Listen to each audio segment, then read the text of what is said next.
Peço à igreja que, por favor, que abra sua Bíblia na primeira carta do apóstolo Pedro, 1 de Pedro, capítulo também 1. Olha, hoje vamos compartilhar sobre o tema santidade dentro do contexto da ordem da salvação, não é? O que já estamos compartilhando aqui há algum tempo, né? Eu, o pastor Carlos, nossa irmã Amanda também. Então, é a santidade no contexto da regeneração, da salvação, do chamado de Deus, da vocação eficaz, não é? Da eleição incondicional. É sobre esta santidade, santidade que decorre desse fato iniciado pelo próprio Deus, planejado por Ele, concretizado por Ele, não é? E que Ele está levando até aquilo que Ele mesmo propôs. É nesta e sobre esta santidade que vamos estar nos debruçando nesta manhã. A santidade como resultado da salvação. Você pode repetir? Santidade. Por que é importante? Deixa eu te falar isso. Por que é importante a gente enfatizar que a santidade é resultado da salvação? A santidade não é necessariamente um ideal, ou um pensamento, ou um sentimento que alguém possa ter de deixar de fazer alguma coisa. Não é alguma coisa que a preocupa, que gera culpa, ou que ela fez no passado e que é muito errado e que agora ela precisa se consertar. Não, santidade, segundo a Bíblia, é sempre decorrente da salvação, da eleição, do chamado do Senhor. Por isso que nessa manhã estamos enfatizando exatamente isso, a santidade como resultado, como decorrendo da salvação do nosso Deus. Essa santidade, ela é linda, ela é bela. Muitas vezes até nem percebemos isso, mas a falha é nossa, porque a santidade do Senhor verdadeiramente é bela. Então você abriu a sua Bíblia, na primeira carta de Pedro, capítulo também 1, nós vamos ler do 13 até o 21, não vamos expor todo esse trecho, mas vamos fundamentar esse tema em alguns pontos aqui deste texto, tá? Ele poderia ser bem mais ampliado, mas nós vamos destacar alguns pontos apenas nesse texto aqui. Então, podemos fazer essa leitura juntos, tá? Versículo 13, então, leiamos: por isso, cingindo o vosso entendimento, sede sóbrios e esperai inteiramente na graça, na revelação de Jesus Cristo. Como filhos da obediência, não vos amoldeis às paixões que tinhais anteriormente da vossa ignorância. Pelo contrário, segundo é santo aquele que vos chamou, tornai-vos também vós mesmos santos em vosso procedimento. Perdão, vamos ler aqui o verso 15 novamente. Pelo contrário, aquele que vos chamou, tornai-vos santos também em todo o vosso procedimento, porque escrito está: ora,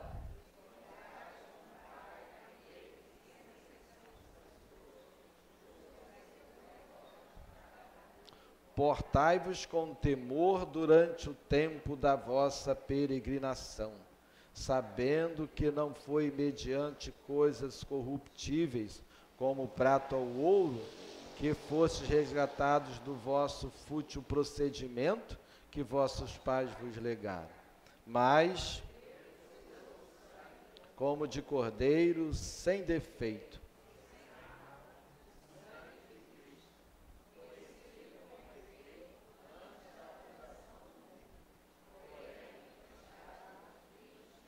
por amor de vós, que, por meio dele, tendes fé em Deus, o qual o ressuscitou dentre os mortos e lhe deu glória, de sorte que a vossa fé e a esperança estejam em Deus. Amém. Então, qual é o assunto? A santidade. A santidade como resultado da salvação, como consequência da salvação. Temos uma foto que vai aparecer aqui, não sei se já está ali no ponto ali, né, de mostrar essa foto de um escritor do século XIX chamado Fyodor Dostoiévski, que é aquele homem ali, um dos escritores mais expressivos da Rússia, né, da antiga Rússia, na ocasião, acho que Prússia ainda, enfim, um grande escritor e hoje também, por causa dos seus escritos, mundialmente conhecido. Mas ele disse uma frase, e essa frase que eu quero destacar agora, muito interessante. Ele disse assim: a beleza salvará o mundo. Você concorda com ele? A beleza salvará o mundo. Concorda não? Concorda? Não concorda? Claro que ele falou isso, né, em termos poéticos, né? A beleza salvará o mundo. Ele viveu num tempo de muita convulsão, de muita guerra, que no caso da União Soviética vai até culminar no início do século XX, com as transformações que por lá ocorreram. Mas ele disse isso porque havia muita violência, havia muita guerra, havia conflitos internacionais, conflitos sociais de toda a ordem. Então era um mundo que carecia de beleza e não é diferente hoje. Não da beleza física, não é? Mas da beleza espiritual, de amor, de fé, de esperança. Então ele disse essa frase: a beleza salvará o mundo.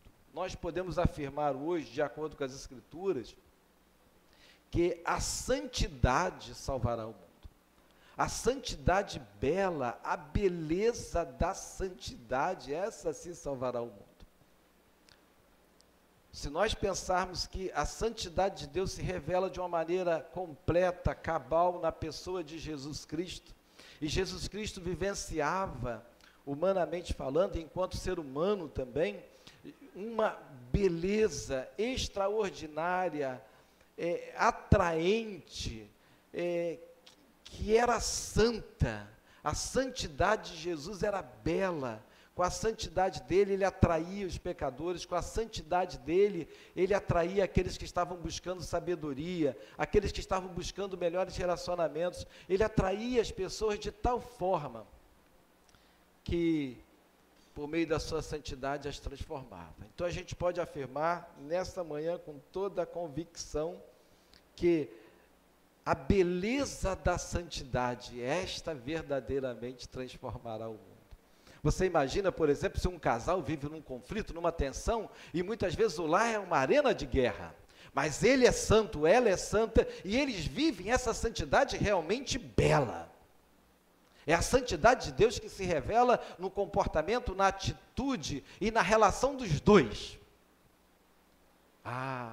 Certamente essa santidade salvará esse casamento. Imagina, por exemplo, um pai em conflito com o seu filho, ou filhos em conflito com os pais, conflito geracional, mas há santidade tanto da parte dos filhos ou das partes dos pais, e se não há da parte dos filhos, há da parte dos filhos, há da parte dos pais, e há ali a santidade. Certamente essa santidade transformará esses relacionamentos, transformará essa família. Imaginemos nós um candidato eleito, um político, seja também alguém que vá para o campo judiciário, mas ele vive toda a sua experiência de campo, de trabalho, de maneira santa, e uma santidade conforme viveu Jesus. Com toda a convicção, com toda a certeza, esse homem, essa mulher transformará aquele ambiente. Esse homem e essa mulher fará coisas e viverá situações que terá repercussões no país inteiro, porque a santidade, de fato, enquanto bela, enquanto vinda do Senhor, ela transforma, ela verdadeiramente salva. Então pode tirar aí a foto do nosso querido Dostoiévski, não é? Que disse que a beleza salvará o mundo, e nós estamos dizendo nesta manhã que a beleza da santidade salvará o mundo. Esta santidade que Deus revelou em Cristo Jesus, essa santidade que decorre, que é consequência da salvação e do chamado de Deus. O texto fala exatamente isto, ele aponta para essa santidade que decorre da salvação, que é consequência da salvação.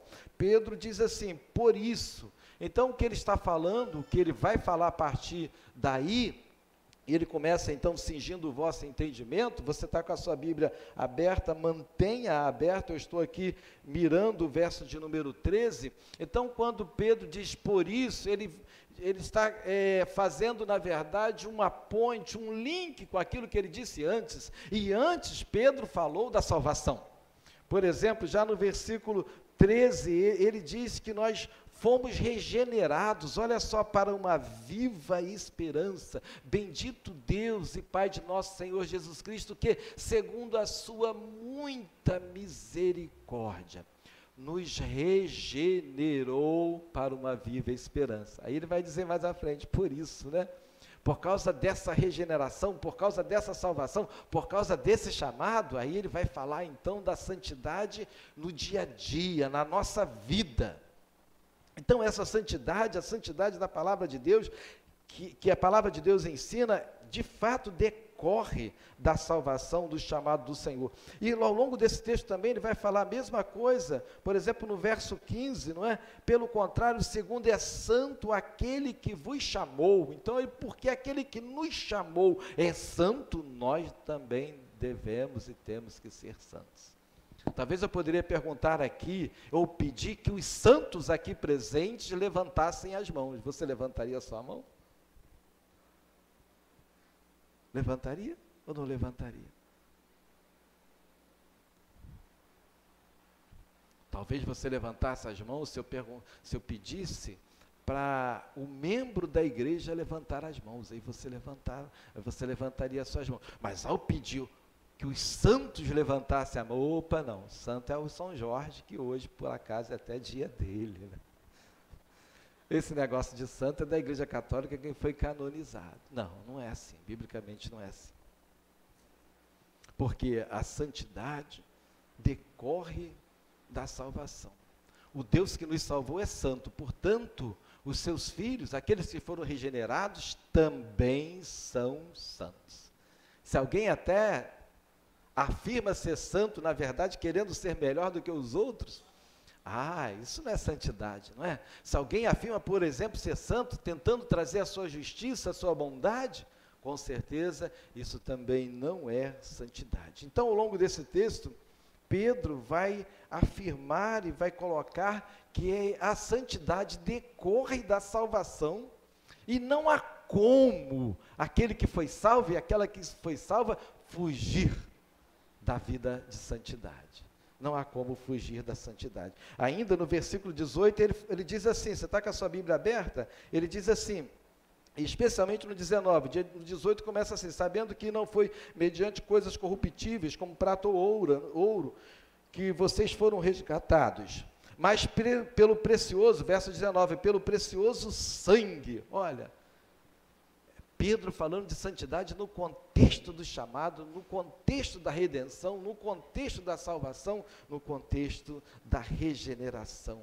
A santidade que decorre da salvação, que decorre da eleição, que decorre da redenção que há em Cristo Jesus. Você está entendendo isso, meu irmão, minha irmã?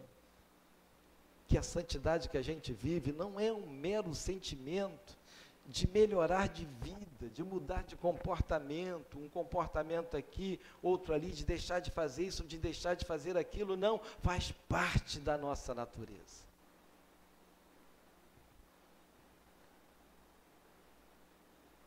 Decorre dessa santidade que vem do próprio Deus que nos chama.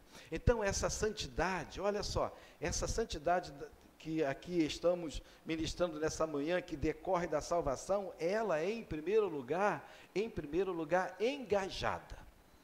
É uma santidade comprometida. O verso 13 diz assim, por isso cingindo o vosso entendimento, vamos ler juntos?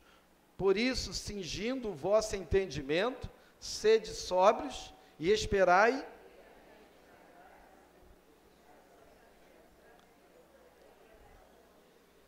Olha, nós vemos aqui esse engajamento da santidade. O que eu quero dizer com isso? Eu quero dizer que a nossa santidade é uma santidade comprometida. É uma santidade responsável. Eu não sei se tem ainda, eu vou perguntar aqui os militares aqui, eles poderão responder, depois você pode perguntar, se ainda existe o soldado engajado, existe ainda?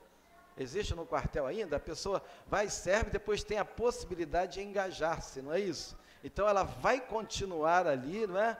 Sendo soldado, ela vai continuar ali assumindo a sua condição, ou seja, é o soldado engajado, é o soldado comprometido, é o soldado que permanece. Essa santidade que vem do Senhor, verdadeiramente é engajada, é comprometida, é uma santidade pronta. Isso nós vemos aqui quando a palavra de Deus diz assim, cingindo o vosso entendimento. A palavra cingir aí significa, ou a ideia que Pedro tem aqui, é a pessoa colocando, especialmente o homem, aquela roupa, né, enorme que ela colocava por cima, e em geral aqueles roupões que os homens daquele período utilizavam. Então Pedro está dizendo aqui, cingindo o vosso entendimento, vestir o vosso entendimento. Por quê? Vestir o vosso entendimento para que vocês não sejam pegos de surpresa, despreparados, né? Sem esse engajamento, ou em outras palavras, estejam prontos, não é? Vestidos e não nus. Por exemplo, se você está em casa e chega uma visita que não comunicou a sua ida, não é? Aí você está naturalmente de short, de bermuda ou qualquer outro tipo de roupa, então você tem que colocar uma outra roupa para poder receber aquela pessoa. Então você não está pronta, você não está cingida para receber aquela pessoa. Pedro tem em mente isso, cingir o vosso entendimento, estejam prontos, estejam apercebidos, estejam preparados, estejam engajados nessa santidade. Cingir o vosso entendimento, ou seja, a vossa mente, diz respeito, a mente está pronta para agir, a mente está preparada para agir. É por isso que nós estamos falando aqui nesta manhã, que a santidade do Senhor é engajada. Você não é alguém passivo, passiva, aguardando as coisas acontecerem, não. Você não é como aquele soldado que desistiu da carreira militar, não quer engajar-se quando tem oportunidade de engajar, não. Ou você não é aquele crente que foi salvo, agora fui salvo, beleza, não é? Agora fui salvo, tudo tranquilo, vou para o céu. Amém. Mas eu diria que quando verdadeiramente tomamos consciência que somos salvos, aí é que as lutas começam. Então essa santidade, ela é engajada. Por isso o apóstolo Pedro continua dizendo, cingindo o vosso entendimento, sede sóbrios. Naquele tempo, especialmente nas províncias romanas, um dos vícios que permeava toda a sociedade era o vício de bebida. As pessoas bebiam muito. As pessoas se embriagavam muito com vinho. Não havia tanto essa situação em Israel, mas no mundo romano, greco-romano, a embriaguez era algo muito comum. Por isso Pedro diz aqui, sede sóbrios. É claro que ele não está falando para que aquelas pessoas não ficassem bêbadas. O que ele quer dizer aqui, olha, não permita que vocês percam a lucidez. Não permita que vocês sejam iludidos, sejam sóbrios, né? Estejam sempre alertas. Por quê? Porque a santidade é verdadeiramente engajada. O apóstolo Paulo continua dizendo, o apóstolo Pedro continua dizendo, então, cingindo o vosso entendimento, sede sóbrios e esperai inteiramente na graça que vos está sendo trazida na revelação do Senhor Jesus. Ou seja, nesse comprometimento, nesse engajamento, que faz com que fiquemos cada vez mais sóbrios, que faz com que venhamos cingir a nossa mente, faz com que estejamos verdadeiramente prontos. Nesse engajamento nós estamos olhando lá para frente, para a manifestação e para a revelação do Senhor Jesus. É isso que ele está dizendo aqui. Vocês devem estar engajados, mas olhando para lá, olha lá, olhando para o Senhor de vocês, olhando para a manifestação dEle, não é?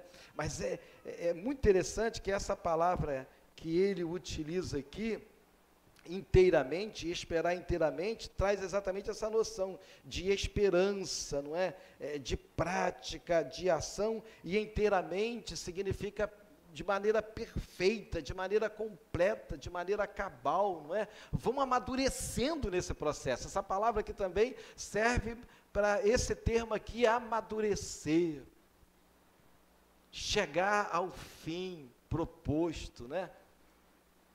Caminhar em direção a esse propósito, a esse alvo. Então, meu irmão, minha irmã, resumindo, a santidade como consequência da redenção e da salvação, esse chamado do Senhor, essa santidade é engajada. Em outras palavras, você utiliza todos os meios que Deus deu a você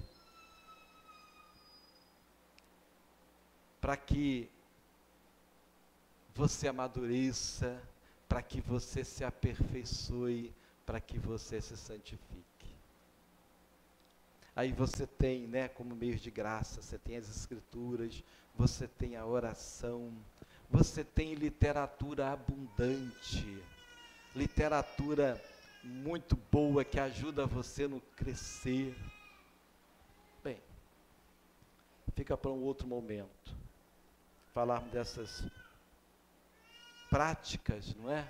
Que fazem com que a gente de fato cresça nesse processo de santidade. Mas olha, essa santidade que decorre desse chamado da salvação do Senhor, ela não é apenas engajada, ela também é uma santidade autoconflitante. Ela traz um conflito interno, ela traz uma tensão interior, ela traz uma luta, ela provoca um embate. O santo é aquele que continuamente tem no coração uma guerra, uma batalha. Pedro diz assim, a palavra de Deus diz assim, no versículo de número 14, o versículo seguinte, ele fala assim: como filhos da obediência, não vos amoldeis às paixões que tinhais anteriormente na vossa ignorância. Vocês podem ler esse verso? O verso 14. Não vos...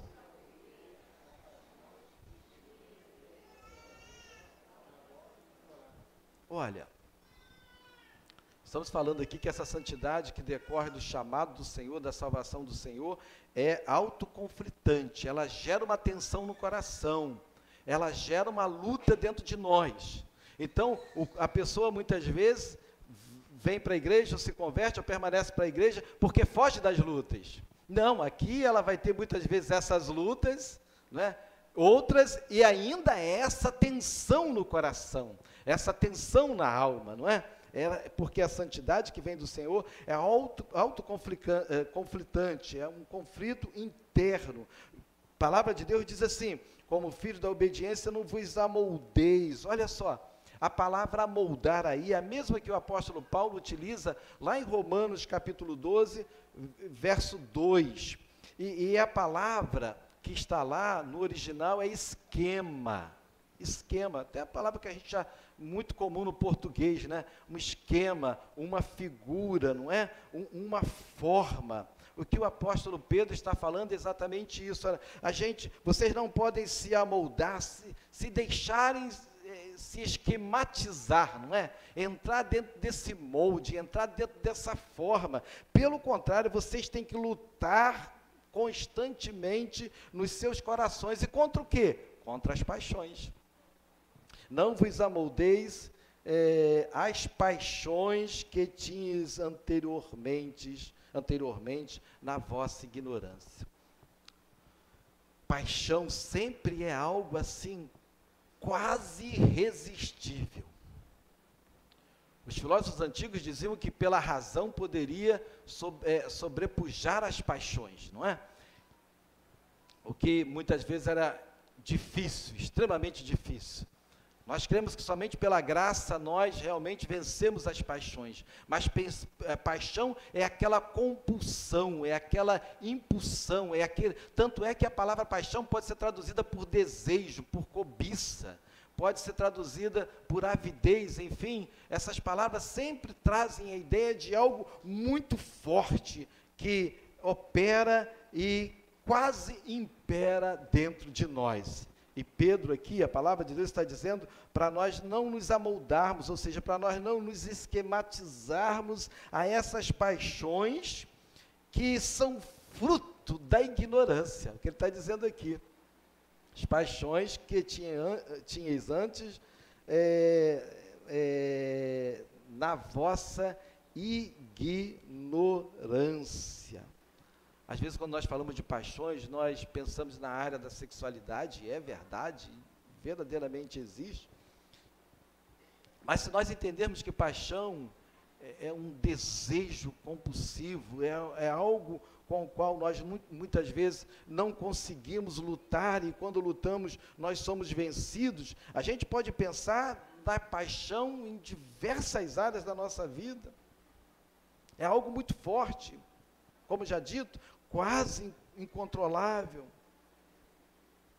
Por exemplo, uma disposição para a ira, uma inclinação irresistível para se irar. Quase todos nós iramos, né? Quem não experimenta ira, deve ter alguma dificuldade aí que não cabe a nós explicarmos. Quase todos nós iramos. Mas muitas vezes há uma inclinação, há uma compulsão para a ira. A pessoa não consegue se livrar da ira. Ele se ira com a mulher, ele se ira com os filhos, ele se ira com os pais, ele se ira na rua, ele se ira em todo lugar. A ira o persegue já pela manhã. Até o gato que atravessa na frente dele, ele está irado com aquele gato, dá um bico naquele gato. De tão irado que está o seu coração. É paixão, é paixão. É aquela disposição, é aquela inclinação para, olha só, para debruçar o ouvido, para ouvir maledicências. Qualquer um de nós certamente pode cair nessa tentação e muitas vezes nós nos deparamos ouvindo maledicência. Mas quando é uma inclinação, quando é uma paixão, quando é um desejo, quando é algo compulsivo, aí nós mesmos procuramos as pessoas para que elas falem alguma coisa má para nós. Não conseguimos viver sem aquilo ali. É paixão. É uma curiosidade tremenda pela vida alheia. É inclinação compulsiva para saber e para conhecer, para perscrutar a vida alheia. E agora com as redes sociais, você pode olhar aqui, olhar ali, você sabe da vida de todo mundo. Vamos ver aqui, como é que está? O que ela está fazendo? Viajando, rindo, chorando? O que está acontecendo? Veja bem, por favor, isso é humano. Quem tiver sem pecado, que atire a primeira pedra. Mas o que nós estamos falando aqui é dessa inclinação, é desse desejo, é dessa compulsão, que você não consegue se libertar. Então, muitas vezes, isso não faz parte da nossa lista de santidade. Não, isso é normal. É aquela disposição também, aquela inclinação para realçar as próprias qualidades.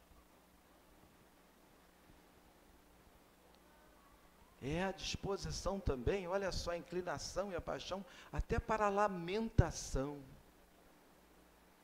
Muitas vezes nós conseguimos atrair a atenção dos outros quando nos vitimamos, achamos que somos as pessoas mais sofridas, injustiçadas. Pedro, nesse contexto aqui, vai dizer o seguinte: olha, vocês precisam se libertar do legado que os pais de vocês deixaram com vocês. E às vezes isso é um legado, é uma tradição que já vem desde a educação.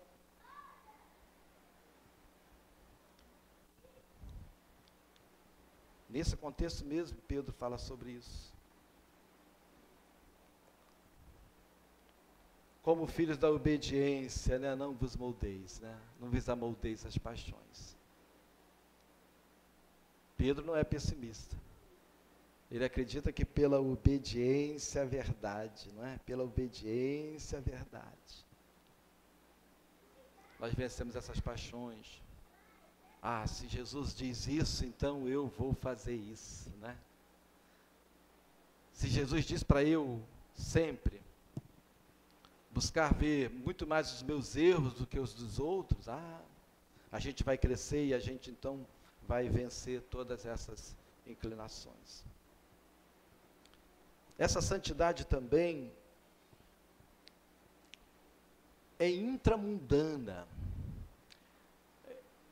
É uma santidade, preste atenção, que acontece no mundo, andando pelos campos do mundo. É uma santidade que ocorre na relação com. Isso nós vamos ver no verso 17, eu vou avançar lá para o verso 17. Diz assim a palavra de Deus: ora, vamos ler juntos? Se invocais como Pai,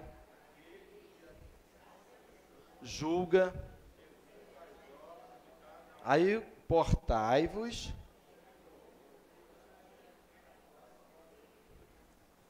Então, olha só, ele não está dizendo portai-vos com temor, durante o tempo da vossa fuga, do vosso desterro, da vossa alienação, do vosso refúgio. É isso que ele está falando? É isso? Não. Durante o tempo da vossa, muito provavelmente Pedro tinha no coração o peregrino de Israel. Salmo 121, 122 são salmos da peregrinação. O povo constantemente, ou durante as festas, né, peregrinava em direção ao templo, não é? Então o povo passava pelas cidades, pelas aldeias, enfim, todos iam em direção ao templo. Então, muito provavelmente, é essa imagem, esse cenário que Pedro tem em mente. Então, quando Pedro aqui fala do peregrino, ele fala exatamente desse cristão, dessa cristã, dessa igreja que está nesse processo, que vai andando com um alvo, não é? Que está passando pelas cidades, mas que ele sabe que tem uma pátria superior, no contexto lá de Israel disperso, né? Então Pedro está dizendo, olha, vocês são peregrinos, vocês estão caminhando nesse mundo, estão andando nesse mundo, estão convivendo com as pessoas, estão se relacionando com as pessoas, mas não esqueçam que vocês são peregrinos, estão em trânsito. Não esqueçam da pátria de vocês. Então o peregrino sabia que ele tinha uma pátria, e essa pátria, e nessa pátria eles estavam os seus valores, a sua língua, os seus costumes, né? As suas crenças. Então ele estava naquele país, mas ele sabia que aquele país não era definitivamente dele. Agora nós cristãos, nós sabemos, né, que todas as coisas pertencem ao Senhor. Nós estamos caminhando aqui como peregrinos, sim, mas nós sabemos que nesse trânsito nós temos uma pátria e que todas as coisas, na verdade, santas, né, dignas, toda a terra, todo o planeta, enfim, todas essas coisas pertencem ao Senhor, nosso Deus, e Ele faz delas o que lhe apraz. Então esta santidade é uma santidade intramundana que ocorre dentro do mundo, na nossa convivência com as pessoas, no mundo político, no mundo das artes, enfim, todas essas situações, a igreja é peregrina, a igreja é santa. Irmãos, mas sabe o que nós temos visto? E nós falamos isso com muita dor no coração. É cada vez mais a igreja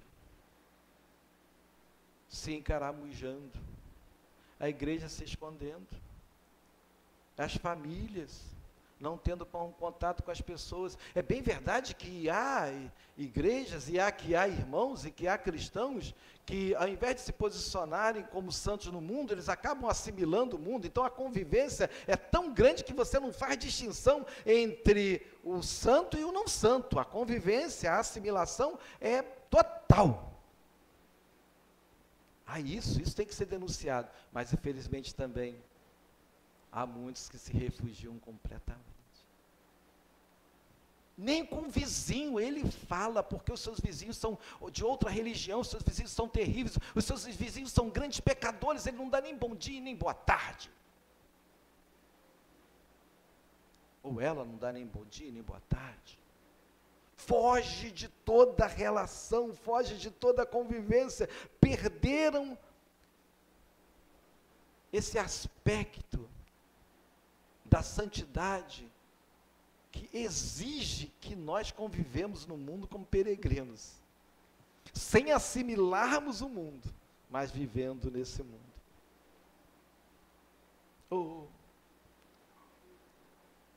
Mas de fato o mundo é ameaçador. Já pregou aqui uma certa ocasião o pastor Carlos, viver no mundo é perigoso. E a gente não deve se sentir menos cristão ou cristã por causa disso. A igreja discipulada por Jesus, representada pelos apóstolos, que conviveu com ele durante 3 anos, um pouco mais, bebendo dos seus ensinos, vendo o seu exemplo, viu Jesus ressuscitado, apalpou as suas mãos ainda furadas com as marcas dos pregos, viu Jesus ascender ao céu, mas a ela foi dada a seguinte ordem: fiquem em Jerusalém e esperem ser revestidos do alto. Esperem ser revestidos do Espírito Santo e de poder.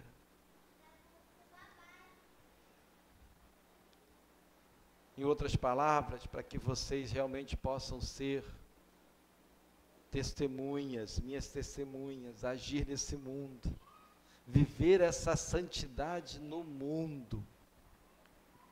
Então essa santidade que decorre da salvação, ela é intramundana, mas nós só seremos peregrinos no mundo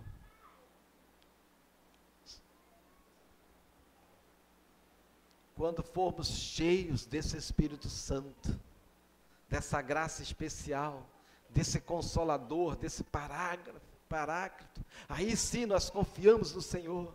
Aí a nossa vida continua tendo valor, mas valor em Deus. Aí amamos os nossos irmãos, mas também amamos aqueles que não são nossos irmãos.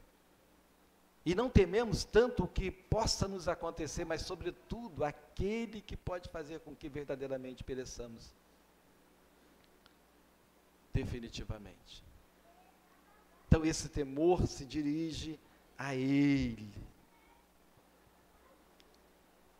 Então essa santidade, ela é intramundana, ela acontece dentro do mundo. Deixa eu te falar uma coisa, até porque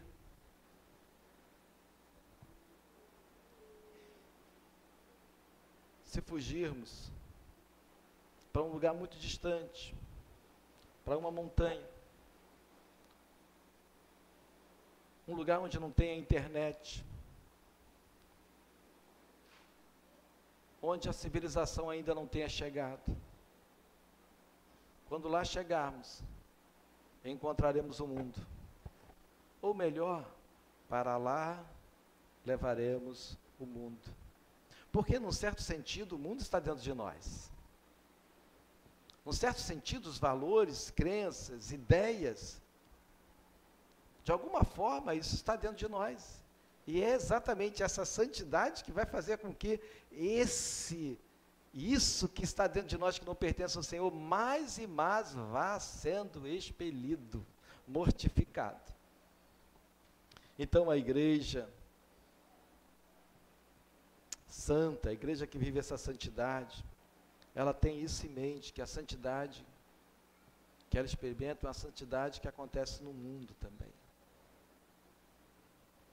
Meu irmão, minha irmã,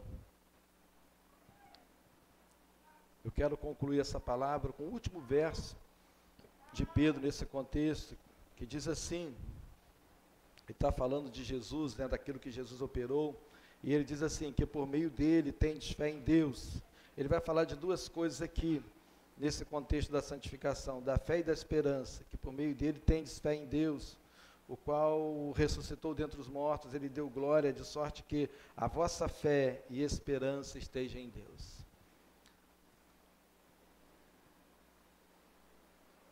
O que é que vence o mundo, senão a nossa fé? Então essa igreja age com fé, só com fé? Não, essa igreja também age com esperança.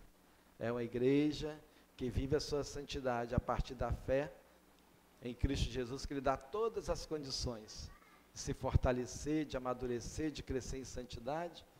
E essa igreja também que vive com essa esperança, esperança que é do verbo esperançar, não é? É a ação agora, mas uma ação que faz com que o nosso olhar se projete sempre para diante, para a manifestação do Senhor Jesus. Deus abençoe a sua vida, que a nossa igreja, que nós individualmente, que nós em família, que nosso relacionamento, que nós como um todo, venhamos cada vez mais a experimentar e a vivenciar a santidade, que é fruto da salvação em Cristo Jesus. O Senhor te abençoe.